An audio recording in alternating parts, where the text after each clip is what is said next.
스페인 그라나다의 아람브라 궁전을 방문했습니다. 스페인을 대표하는 관광지 중 하나이면서 세계에서 가장 유명한 궁전 중 하나인데 들어가 보면 내부가 생각보다 굉장히 크고 각기 다른 시대에 지어진 여러 개의 궁전들이 있습니다. 아람브라 궁전이 아니고 아람브라 궁전들입니다. 무엇이 진짜 아람브라일까요? 여기에 궁전과 건물들을 전부 둘러보겠습니다. 사실 아람브라를 대표하는 것은 가장 먼저 지어진 궁전인 나스르 궁전입니다. 아람브라가 지어질 무렵에 스페인 지도를 잠시 보겠습니다. 기독교 세력이 이슬람 영토를 대부분 정복하면서 남부의 산악지대에만 이슬람 세력이 마지막으로 남게 되었는데 스페인에 존재했던 마지막 이슬람 왕조가 나스르 왕국입니다. 이 나스르 왕국이 멸망하면서 스페인의 이슬람 세력은 완전히 축출됩니다. 나스르 왕국이 건설했던 궁전이 아람브라이며 당시에 지어진 궁전 건물들은 오늘날 나스르 궁전이라고 불리고 있습니다. 중세 이슬람의 최후의 불꽃과도 같았던 건물들이 파괴되지 않고 오늘날까지 남아있는 것입니다. 그런데 또 하나인 줄 알았던 나스르 궁전도 사실 여러 개의 궁전으로 구성되어 있는데 크게 두 개로 나눌 수 있습니다. 각각 꼬마레스 궁전과 사자의 궁전입니다. 그중 먼저 지어진 꼬마레스 궁전부터 보겠습니다. 내부로 들어서면 가장 먼저 맥수아르라는 영역이 등장합니다. 국정회의를 갔던 일종의 회의실인데 그런 중요한 방치고는 천장이 너무 낮아 보입니다. 원래 이런 것은 아니었으며 후대에 이 방이 예배당으로 쓰이면서 성가대석을 추가로 지은 것이 낮은 천장처럼 보이는 것입니다.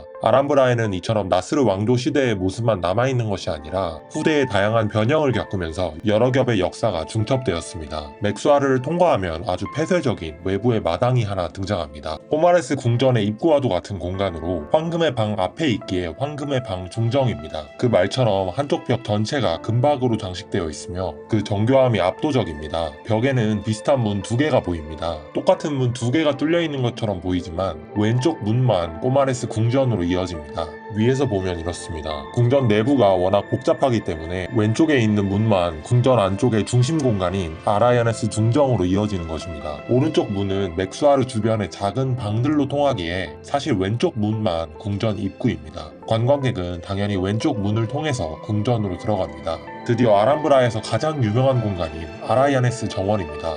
아람브라를 대표한다고도 할 수 있는 곳으로 유명하면서도 어떻게 보면 생각보다 작고 아담하며 구성 또한 단순합니다. 나스르 궁전에서 가장 큰 탑인 꼬마레스 탑이 있고 그 앞으로 안뜰이 펼쳐집니다. 이런 안뜰이나 중정을 파티오라고 부르는데 아마 가장 유명한 파티오가 아람브라 궁전의 이 파티오일 것입니다. 파티오 한가운데에 물이 차 있는데 이슬람 정원의 핵심 요소 중 하나가 바로 이런 수공간입니다. 경전에 나타난 낙원의 모습을 형상화했기에 수공간이 주요 요소 중 하나로 등장하는 것입니다. 중정의 양옆에는 주거 공간들이 있고 중앙의 탑 아래에는 의례 공간들이 위치합니다. 천장이 마치 배처럼 생긴 배의 방을 통과하면 가장 중심 공간인 대사들의 방이 나타납니다.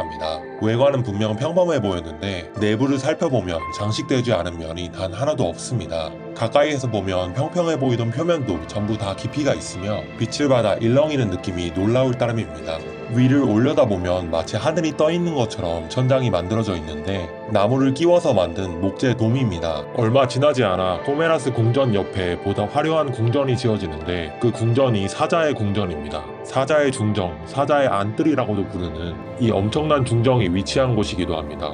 12마리의 사자 위로는 물이 솟구치는 분수가 보이며 수로에 의해 정원이 4조각으로 나뉘는데 이런 4분 정원은 이슬람 정원을 대표하는 형식 중 하나입니다. 예를 들면 타지마할도 정원이 이런 형식으로 되어 있습니다. 아주 가는 대리석 기둥들이 주변을 둘러싼 모습입니다. 잘 보면 기둥이 하나 있어야 할 자리에 쌍기둥이 세워진 것도 보이며 한 개 자리에 3개씩 기둥이 들어선 것도 보입니다. 굉장히 현란한 파티오입니다. 보이는 모든 면이 장식되어 있어서 정확히 무엇인지 식별하기도 어렵습니다. 이런 이슬람 건축만의 장식 기법을 무카르나스라고 부릅니다. 그 무카르나스를 최고 수준까지 끌어들인 방이 사자의 궁전에 위치한 두 자매의 방입니다. 들어가면 건축물이 아니라 어떤 가구나 보석 속에 들어간 기분이 듭니다. 동굴 같은 느낌이 들기도 하는 천장입니다. 그리고 이러한 장식이 랜덤하게 배치된 것이 아니라 기하학적인 완결성 속에서 일관되게 배치되었다는 점이 흥미로운 부분입니다. 그래서 동굴같이 보이면서도 정말 자연스러운 동굴처럼은 보이지 않는 것입니다. 이란 이스파한 대모스크의 천장을 잠시 비교해 보겠습니다. 천장이 별 모양으로 구획된 가운데 무카르나스 장식이 비슷하게 하늘을 빼곡하게 수놓은 모습입니다. 나스르 궁전보다 수백 년 앞선 건물임을 감안한다면 무카르나스를 일종의 장식 전통이라 이해할 수 있습니다. 그리고 유의할 점이 있습니다. 내부의 조각과 표면들이 아주 섬세하기 때문에 절대 만지면 안 된다는 점입니다. 지금 무엇을 만진 것일까요? 이렇게 관람객들이 원본 대신 만져볼 수 있도록 벽이나 바닥, 천장 표면에 복제품을 곳곳에 만들어둔 것이 보입니다. 누구나 다 건물을 만져보고 싶어 하기에 이런 식으로 체험할 수 있게 곳곳에 설치해둔 전시물입니다. 비슷하게 국립중앙박물관에도 만져볼 수 있는 복제품이 있습니다. 이런 작은 중정을 마지막으로 관람하면서 나스르 궁전의 두 궁전 관광이 끝나게 됩니다.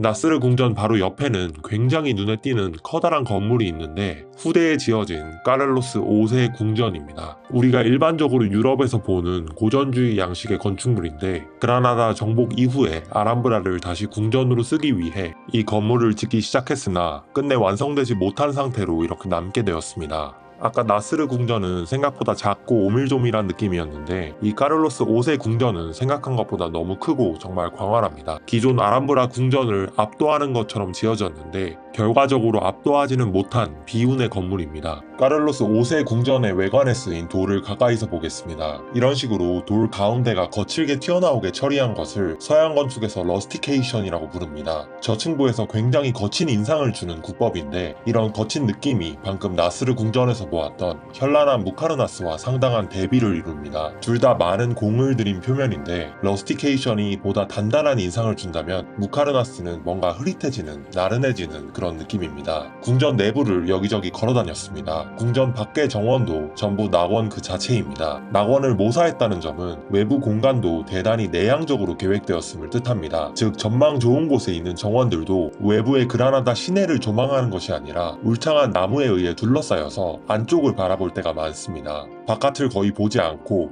궁전 내부만 바라보면서 다닐 수가 있는 것입니다. 그런데 이와는 정반대로 외부가 너무나도 잘 보이는 장소도 있습니다.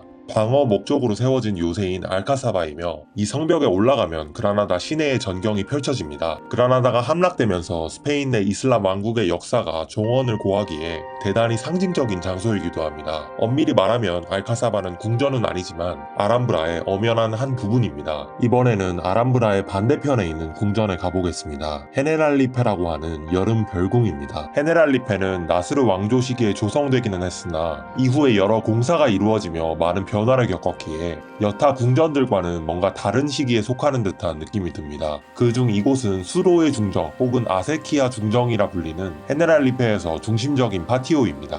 조금 전 꼬마네스 궁전에서 본 아라야네스 중정과도 구성이 매우 유사합니다. 꼬마네스 궁전에서는 탑과 방들이 주인공이었다면 이 중정은 정말 정원처럼 느껴지는 조경이 중심에 있는 듯한 그런 중정입니다. 물줄기들이 솟아오르는데 설치된 분수들은 최근 설비이긴 하지만 과거에도 분수 자체는 존재했다고 합니다. 헤네랄리페에서는 물길을 관찰하는 것이 흥미롭습니다. 이렇게 경사지에 위치한 정원에서는 당연히 높낮이의 차이가 생기며 정원 계획에 있어 물을 어디서 어디로 흘려보내는지가 굉장히 중요해집니다. 물을 적극적으로 활용하는 이슬람 정원에서 실제로 관계와 수로가 중요하게 다뤄지기도 합니다. 헤네랄리페의 외부 계단에서는 이렇게 난간이 수로로 되어 있어 물이 계단을 따라 아래로 흐르는 것을 볼 수 있습니다. 지금까지 아람브라 궁전 내부의 여러 궁전과 정원들을 둘러보았습니다. 그중 가장 먼저 지어진 나스르 궁전이 가장 유명한데 이 나스르 궁전은 들어가려면 몇 달 전에 예매를 해야 하고 임박해서는 표를 구하기가 너무 어려웠습니다. 스페인 여행에서 가장 예매가 힘든 관광지가 이 아람브라의 나스르 궁전이었습니다.